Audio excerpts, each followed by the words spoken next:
Did you ask the magic 8-ball if you could smell fake flowers? What did it say? Because mine told me I could eat them. No. Rude. So today we're going to talk a little bit about not just the heat of the moment, but some other words and where they came from, because got a lot of good responses off the last one, so I thought we'd do another one for you guys. So, heat of the moment. Anybody have a guess? For what? Heat of the moment. It was a song. It was a song. Yes. What did it mean in the song? Probably not the same thing. I think in the song he was cheating on his lover, and the whole reason that happened was because it was the heat of the moment. So basically that's all you can really find on that, is that it refers to inappropriate activity, and things tend to happen in the heat of the moment, which is often used as an excuse for promiscuous behavior. Yes. It is often said that when you're in a bad mood, you obviously woke up on the wrong side of the bed. And I was wondering where the origin of that came from. Any thoughts, ideas? No? Condolences? I don't know. Where did that come from? Well, the real meaning of it is to be grumpy or unpleasant from the moment you wake up for no obvious reason. Which is, maybe you woke up on the wrong side of the bed. Like There's always a reason. There is always a reason. But anyway, I digress. I digest. Anyway, so it came from, in Roman times, it was considered bad luck to get out of bed on the left side. Therefore, if you did get up on that side, it was thought that you would have a very bad day. So it's really just related to superstition. Superstition. Like walking under a ladder. Ah. Mm-hmm. Or spilling salt. Or a black cat crossing Or a your black path. cat crossing your path. You said crossing? I did say crossing your path instead of crossing your path, yes. You were hoping we did not catch that. I was, but apparently you guys brought nets so you could catch everything. I studied up on catch-22. Which, a catch-22, a frustrating situation in which someone is trapped by contradictory rules. Often this is a situation in which the rules and regulations actually stop a problem from being solved. Kind of like damned if you do, damned if you don't. Exactly. Oh. Catch-22 is damned if you do, damned if you don't. So, the origin, Catch-22, comes from the title of a novel by Joseph Heller in 1961. In his story, Catch-22 was a rule followed by army doctors in the Second World War.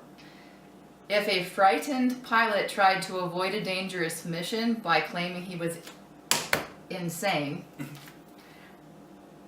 this was seen as healthy, and the doctor would diagnose him as sane and eligible to fly. In contrast, any pilot who actually wanted to fly was marked as insane and would not be allowed to fly. So Catch-22 was a perfect example of an illogical rule which made everyone unhappy. And so after the release of a film based on that book in 1970, the phrase Catch-22 caught on and became known as something that was used to mean a paradoxical problem. I'm unfit to fly. I'm fit to fly. No, yes. Ah, rude. Can you read what you wrote? Yeah, not too shabby, eh? Not too shabby. Is that one, two? Should we look that up with this? Where's that come from? Oh. Not too shabby. Is that Too 1, 2, shabby. 3?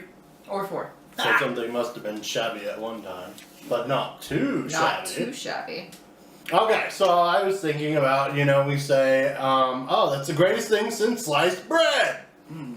But, where does that come from and why? But because that is a reference to greatest inventions ever, obviously, because great invention, greatest thing since sliced bread. Now, between the 1930s and the 1970s, they were cranking out those home slicers. Home slicers. Home slice.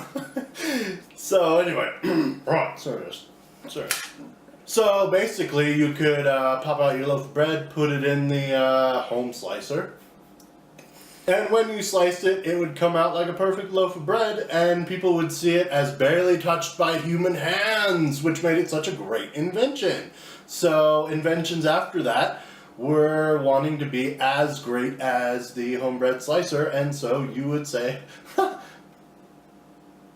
greatest thing since sliced bread. So you often hear people use the phrase beating around the bush or stop beating around the bush.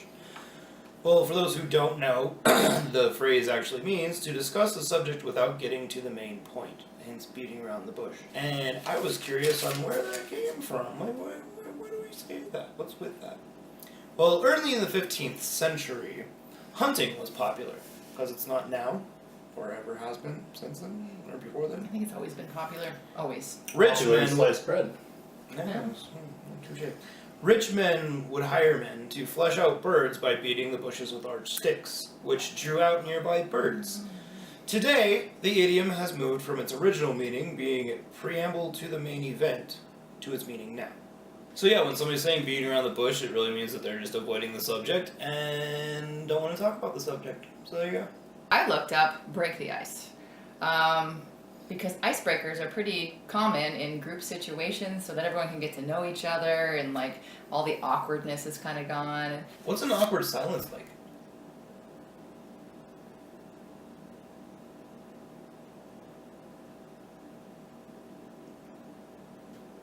I wonder. So it is thought that this phrase was made popular by the icebreaker ships that used to go ahead and crack up all the ice so the other ships could get through. That ice was cracking up. It was cracking up. I've actually... Did they tell him a good joke? Nah! I've actually heard of those, by the way. Yeah. Yeah. Yeah, so that's where icebreaker came from. So Do you know where we get the phrase, drop of a hat?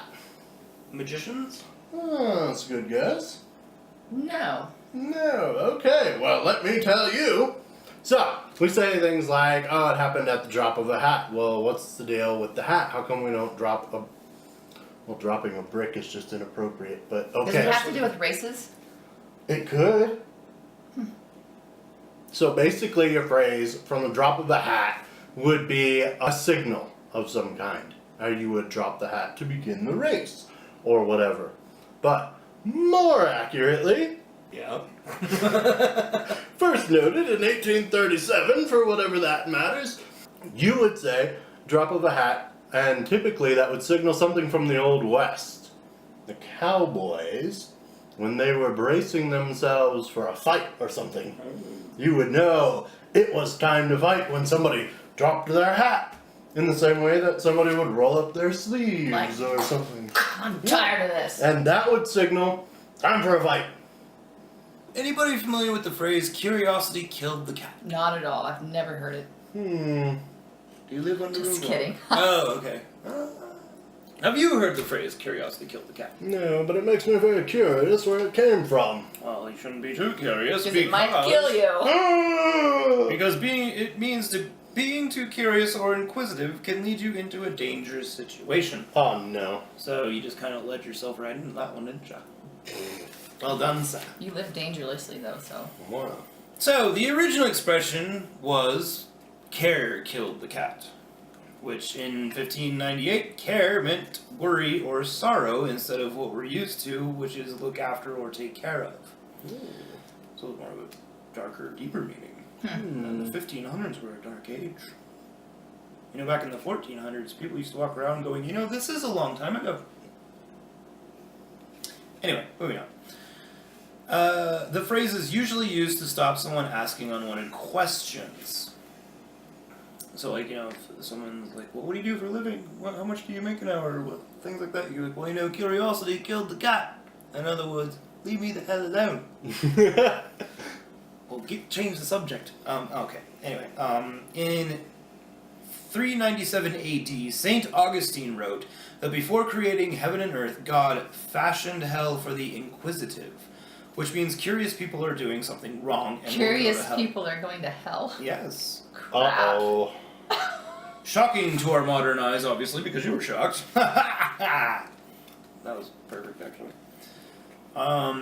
However, in 1639, John Clarke suggested that he that pries in every cloud may be struck with a thunderbolt. Pry means to ask too many questions about someone else's business. So really, curiosity killed the cat is just a phrase of basically kindly saying, That's none of your business. This is some butter. Butter. Does it smell as good as it tastes? Yes. Or butter than it Does it tastes? smell as good as it tastes? It smells butter. So, can you guess what my phrase is? Something with butter? Obviously. Something about a face. A butterface? Butterface! Maybe a butterfinger. Oh. But it's not. Oh. So, my phrase was to butter someone up, Oh. Ah. which is to flatter or be nice to someone in order to get something from them. So it's kind of manipulative. Just Just a little bit. they say there are two possible origins. The first one's kind of boring, but I'll tell you anyway. Many people believe that it comes from actually spreading smooth, creamy butter on a slice of bread, Ooh. which can be compared to spreading nice words on a person. Oh. Okay. That's the boring side of that. But others, I'm going to go with the others, believe that it originated in ancient India, where they used to throw balls of butter at statues of gods to ask for favor. I'm going with that one. That's to ask for a favor? Yeah. I figured Favor it'd be from the more of a- gods. It'd be more of an insult to throw a ball of butter at a statue. You would think. But maybe butter was valuable, so they were throwing it at the god statues to get favor. That would make sense. Yes. Yeah. And in India, they have a lot of gods, so they need a lot of butter. Wonder how the cows feel about that. One for every god. So my next one is a penny for your thoughts. Penny for your thought. You hear it said, hey, penny for your thoughts? Does anyone actually get a penny? I don't know. Hmm. But you do hear people also respond with, oh, my thoughts are worth so much more than a penny. But the thing is, you got to keep in mind that the penny, back when this phrase was coined, was worth so much more. And in fact, it was a British penny. British. When the phrase was coined, I like that. Phrase was great. Good one. You said it, not me. I just like that you said it. So the phrase is at least 400 years old. Wow, that's a lot of money. 1522, Thomas More wrote, "It often happeth that the very face showeth the mind walking a pilgrimage in such wise that other folks inanely say to them, a penny for your thought." That lost me. There was too much ithiths and stuff in it. So basically, obviously it's asking what somebody is thinking, and keeping in mind that the British penny was worth more back in the day, we would take it to mean that somebody is so interested in what you're thinking, they are willing to lay money down for it. So thanks for watching, I hope you guys liked that one too, and what are you doing? I'm buttering him up. Like and subscribe!